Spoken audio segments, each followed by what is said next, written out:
भारत और चीन के बीच में सीधी उड़ानें दोबारा शुरू होने वाली है, जो कि पिछले कई सालों से बंद थी। लेकिन बहुत टाइम से भारत और चीन देश के नागरिक उड्डयन अधिकारी आपस में इस मुद्दे को लेकर बातचीत कर रहे थे कि दोनों देशों के संबंध में पहले से ठीक होने लगे हैं। इसीलिए आवागमन के लिए डायरेक्ट भारत से चीन जाने के लिए फ्लाइट सभी नागरिकों को मिलनी चाहिए, जो कि अधिकारी लोग हैं, दोनों देशों के बिजनेस से जुड़े लोग हैं, उनको ये सुविधा मिलनी चाहिए। इसीलिए इस बात पर सहमति हो गई है और अक्टूबर 2025 से भारत और चीन के बीच में दोबारा इंडिगो फ्लाइट शुरू हो जाएगी। जब से अमेरिका ने देशों के ऊपर टैरिफ लगाया, तब से भारत और चीन के रिश्ते सुधरने लगे थे।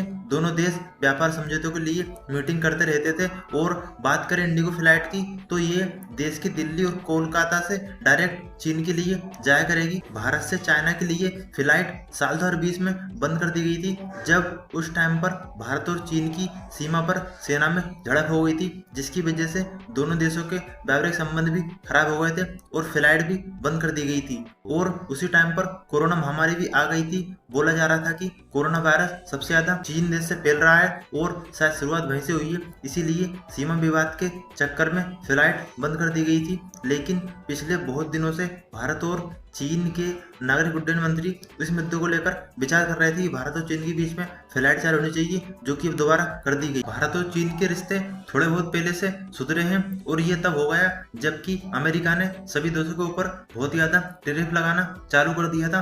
भारत के ऊपर तो लगाया करीब 50% तक, चीन के ऊपर भी लगाया था, जिससे कि दोनों देशों को व्यापार में नुकसान भी हो रहा था। और जिसकी वजह से भारत और चीन दोनों देशों के अधिकारी आपस में व्यापार करने के लिए जो नुकसान हो रहा है टैरिफ के चक्कर में, उसको हैंडल करने के लिए अमेरिका की मनमर्जी से निपटा जा सके, इसके लिए विचार कर रहे थे। आयात निर्यात को ठीक से तरीके से चलाया जा सके, इसलिए मीटिंग कर रहे थे। और ऐसे टाइम पर ही भारत और चीन में आपस में थोड़ा सुधार होने लगा, जिसकी वजह से फ्लाइट भी चालू कर दी गई।